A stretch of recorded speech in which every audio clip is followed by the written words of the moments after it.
Look outside. That tree, that grass, those hedges, that calls for outdoor-grade outdoor power equipment. And that's where the Echo E-Force battery system belongs. Its birthplace, its workplace, its showplace. E-Force is all grind, no gimmicks. 56-volt outdoor power equipment specifically made for the outdoors. Conceived by specialists, tested by arborists, made for perfectionists. Echo E-Force isn't just a battery system. It's an outdoor-grade battery system. Echo. Power on and on. Today on CityCast Denver, it's time for surprise afternoon rainstorms, farmers markets, and to see if your garden survived our wild weather mood swings. In other words, it's spring. We put out a call for your most pressing gardening questions, and today I'm giving them to our gardening expert, Ann Marie Awad. Today is Wednesday, April 26th. I'm Bree Davies, and here's what Denver's talking about.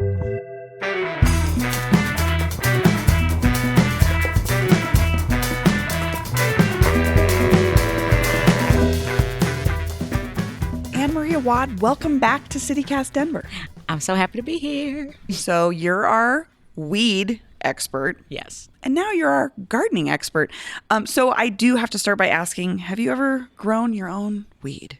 Well, yes, on purpose, and also yes, on accident. And neither attempt was successful. And it's a lot trickier than people think. Oh, yeah. People make it look really easy. And then I grew it successfully one time, and then I brought it inside my house to try to dry it. And I didn't realize it was like infested with aphids. So I'll never do it again. Yeah. I'll leave it to the experts. It's a highly controlled environment if you do it indoors. And I say that as a person that lived in a grow. That was my, so you know. My bro roommates. I called it the bro grow. The bro grow. But I had nothing to do with it, but I know it was like very temperature, light, heat, air, all these things are very controlled. So speaking of that, how's your garden shaping up this year? It's good. I have very little shade, but we're working on that with my one tree. It's good. Yeah, no, I've gotten outside and started fertilizing for the season, and I have some little green things coming up. I already have some asparagus spears poking through, and my strawberry plants are coming back to life. So, oh my gosh, prime time. I got to say that's brave, though, because if I know anything about our neighborhood, the squirrels are ruthless. We have invested a lot in these last few years in our defensive infrastructure. defensive against squirrels. Oh, my God. Well, it was a whole journey. It was like first I was trying to deter them, and then I've had an uneasy pact with them where honestly it does help sometimes if you put out food and water, they will leave your stuff alone. It's weird how often they'll just bite into a tomato once just because they're thirsty. If you have one bite on a bunch of different tomatoes, they're looking for water. Yeah. First tip right there. Yeah. I've gotten really into squirrel behavior. And then I have a cat visitor in my backyard, so now everything's caged up. Okay. Yeah. So that's smart. Okay. If you're interested in the squirrel conversation, we'll be having that on another episode because we know this is a subject people are very interested in. Yes. So we've got some questions from listeners and readers. I'd like to start with one from Westside Tim. Westside Tim says, I'd love to know what is the best way to grow tomatoes. Perfect segue. I have a small plot in a community garden. I see all kinds of contraptions to get the vines off the ground, fences, rebar, and stakes. But what recommendations do you have where you could tie the vine? And how do you grow a tomato in a community garden where you probably don't have much space? Yeah. So you do need some kind of structure because unless they go up, they will grow down, and the tomatoes will end up on the soil. They'll go bad, and you won't get any tomatoes. So they do need something to get attached to.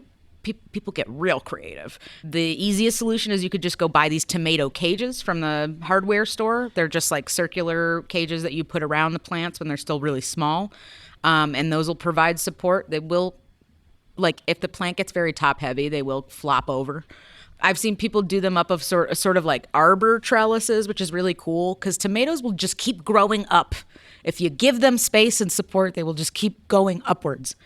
If you stake them, you totally can. I would totally recommend getting really thick, strong stakes, though, because, again, they can get heavy. And then certain tomatoes actually do really well in hanging baskets. And if you have the ability to do like a little shepherd's pole in your plot and put up a few hanging baskets, that saves a lot of ground space. You might be able to fit stuff in underneath it. Oh, I Yeah. love that. The compactness of like being able to go up while also still being able to plant below. Yeah, it's like city living. You got to build up. It's perfect. Okay. Next question. Hey, CityCast. My name is Jay in the Santa Fe Art District. I have several different plants in my apartment, and I'm wondering the best way to determine and maintain their proper pH balances. I'm going to preface this by saying I'm not the houseplant expert. Okay. I have killed a lot more of those. But a lot of garden centers and hardware stores will just sell like really cheap soil testing kits or little like pH meters for $20 or under. So they're not hard to get. And then once you have some idea, like research each individual plant and sort of like figure out what its needs are, it should be pretty easy to maintain that. Like especially most plants indoors, you could just use like a general all-purpose potting soil and not really worry about pH that much. Unless you have like really unique, precious, careful, rare plants, then I think that matters a little bit more. But Okay. Well, we have a question from our own producer, Erin O'Toole. She wants to start a small pollinator garden. Do you have any advice? Yeah. So the big thing is how much light are you getting where you're planning on starting this garden? If you have a lot of light, then this is really easy. Colorado is home to a lot of really beautiful native wildflowers, and I would highly recommend if you go to a lot of garden centers here, there are a few local brands that do really great blends of pollinator-friendly wildflower mixes. There's also, you can get really into kind of like the individual pollinator species if you want. Like milkweed is always a really great one to plant for butterflies.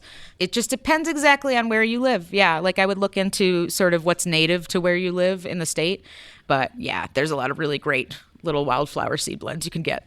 So this reminds me of there's this program through Denver Water called Garden in a Box. Yes. And if you have a yard, you can buy these different sets of plants that they've put together. Like expert gardeners have put together these different types of plants that do well, particularly in maybe your yard has too much, like a ton of sun or no sun. But there is one that's like a pollinator's garden. So they've picked out those specific plants for you. But I think the thought about the native plants is really, that's like an easy start, right? You can start repopulating with what already grows great here. Yeah, and I would actually say that's a very important piece of it too, because what happens a lot is people will buy pollinator mixes from national brands, and they will contain species that might be invasive to where you live. Oh, which is something we want to be really careful with. If you want to help local pollinators, you want to give them local plants.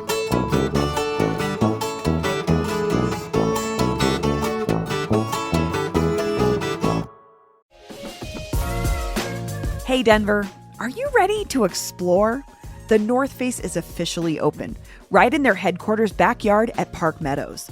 Everything you need for your next journey is now all in one spot. From men's and women's outdoor apparel to backpacks, technical accessories, and so much more. This gear is engineered to perform at the limits of human potential, and it's available in a variety of fresh colors and styles for the season ahead. Every piece they create is designed to get you out there. Way, way out there. So no matter how you choose to immerse yourself in the outdoors, whether it be through hiking, climbing, camping, skiing, snowboarding, or beyond, their gear is here to take you further. Find them on the second floor, find all the essentials you need, then go ahead, get out there, and start your journey. The exploration starts there.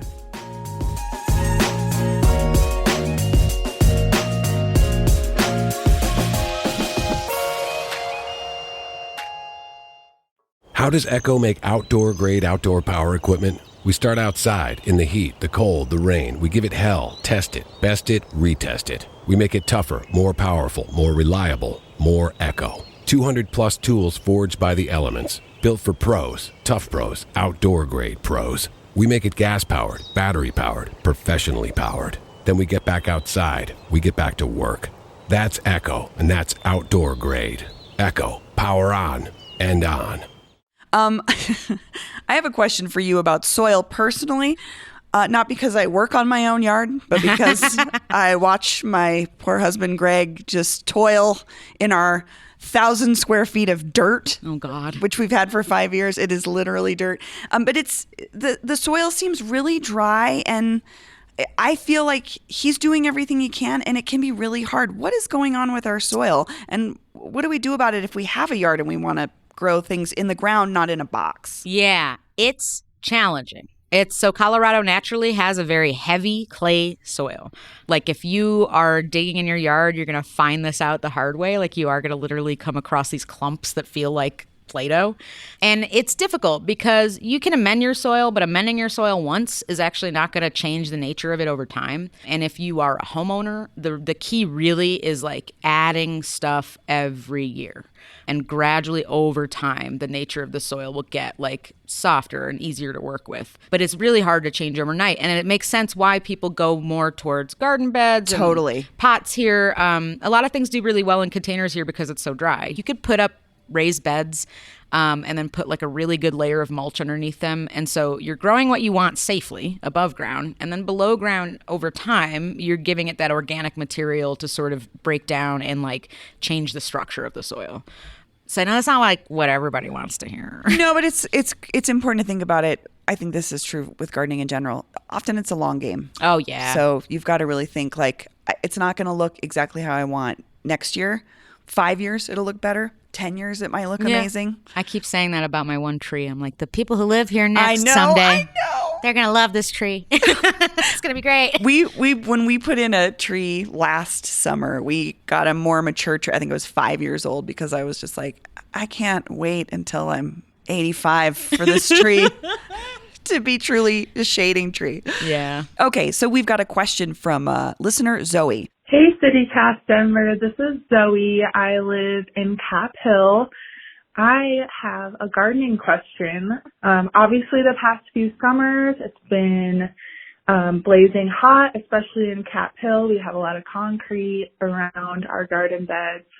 I was wondering, what are some easy methods to, ensure that a garden is well irrigated without tomato plants getting crispy or fried, and just ensuring, that I'm efficiently and effectively using water in a smart way to help out our plants.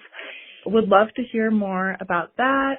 And I'm ready for spring. Let's do it. Let's do it. Let's do it. Okay. All right. So Zoe's talking about something I think a lot of us are dealing with, which is it is hot AF here. Sometimes it feels like you're on the surface of the sun. She's in Cap Hill, which, as she said, it's a heat. I mean, it is like concrete. That's my old neighborhood. I sympathize a lot. It's hard. And so how do we make our plants not crispy? And then also, how do we make sure that we're using our water the best way we can? I love this question because it is kind of like the biggest learning curve when you start gardening here. So the first thing to do is be really strategic about when you are watering your plants. And if you are a homeowner, you'll get these cute little notices from Denver Water that tell you to do this. But really try to water in the morning early or late in the evening when the temperature is significantly lower. The hotter it is outside, the quicker that water is going to evaporate and your plants won't get to drink it. And then it's really hard to get around irrigation here, I gotta say. I've been a curmudgeon about it because obviously having somebody come and install an irrigation system is stupid expensive, but it's really difficult. The evaporation is a problem. So I would seriously consider whether, even if you have a small space, you could go to the hardware store and just get maybe 2 soaker hoses and connect them to your regular garden hose and water that way, because the closer you keep that water to the soil, the more of it your plants are going to be able to take advantage of. Another thing I would actually encourage people to check out is these things called oyas. So they are bottle-shaped terracotta vessels that you bury them. You've heard of this. Yeah, I've seen them. Yeah. You bury them partially under the soil, and then you sort of water the oya instead of watering the soil. And what happens is it will slow release the water to your plants, and you'll lose very little of it to evaporation. So those are just some things to consider. There's also little tools you can get that just sort of tell you when the soil is dry and let you know when you need to water. They're called watering spikes. You can get them at a lot of garden centers. I think if your plants happen to be in a place where there's a ton of direct, harsh sunlight, investing in a little bit of shade cloth and just a few poles to give them some protection from that will help. Okay. But back to this question, Zoe brought up this interesting point, which is our water situation. We're in this 20-year mega drought. How do you think about water use when it comes to gardening? I mean, I'm thinking about it all the time. So a lot of the feedback I just gave about water conservation, that's stuff I'm doing all throughout my garden. I would say, too, the other thing I didn't mention is mulching is huge in Colorado. And that's another way to sort of keep moisture from escaping the soil.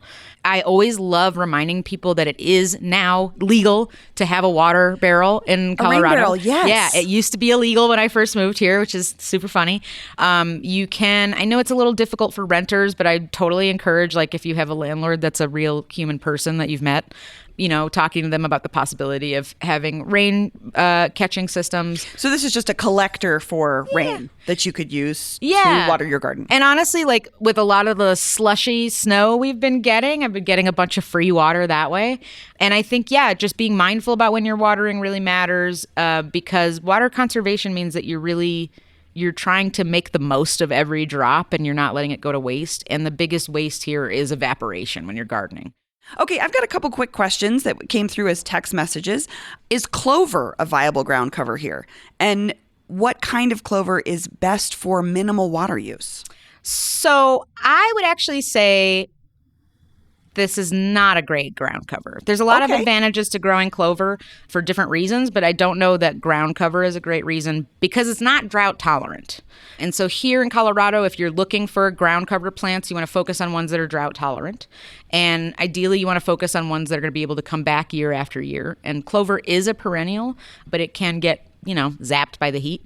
And it is still going to require a decent amount of water. If you want drought tolerant, low water use plants that are going to serve this ground cover purpose, there's a really great guide on the CSU Extension website, and I can give that link to you guys we'll to put share. That link in the show notes. Yeah. But it's just generally like certain types of yarrow. I always said yarrow, but I don't know if that's correct. Leave that in. And sages, those do really well here, and they'll stick around for years to come, and you won't have to keep replacing them. Okay. Next text message. Is there a place in Denver to get free wood chips? Yes, there is. I love this question. The city actually does an annual mulch giveaway.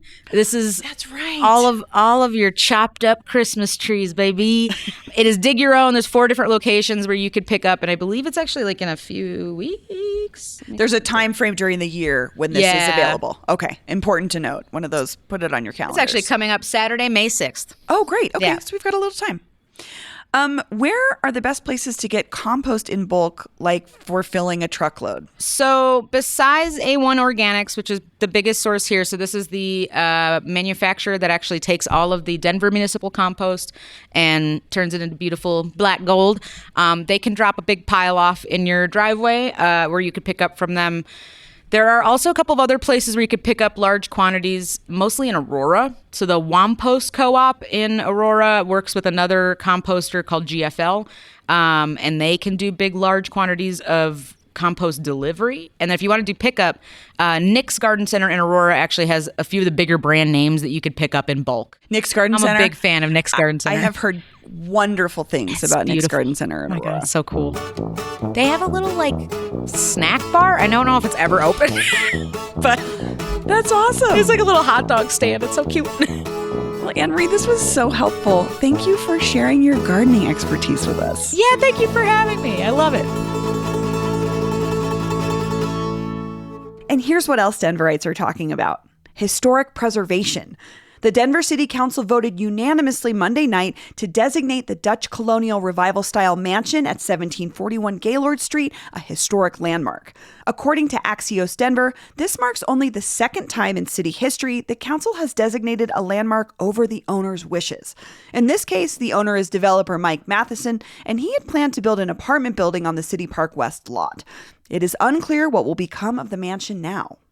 And finally, we're still a few weeks out from ballots going out for the runoff election, but I can already call a winner in the race to represent District 7 on City Council. Candidate Nick Campion announced earlier this week that he was dropping out of the race because of, quote, unexpected but wonderful news. He will soon become a father, and he and his wife want to move out of the city to raise their child. Campion's name will still appear on the ballot, but that leaves Flor Alvidrez as the sole remaining candidate and the presumptive council rep for District 7. That's all for today here on CityCast Denver. If you enjoyed the show, why not take a minute to tell a squirrel about us? Rate the show wherever you get your podcasts and subscribe to our morning newsletter, Hey Denver, by texting Denver to 66866. We'll be back tomorrow morning with more news from around the city. See you later.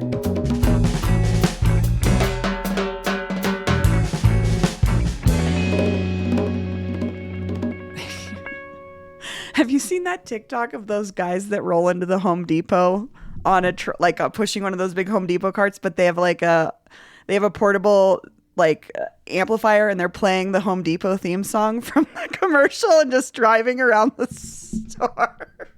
It's so good. It's so good. Okay.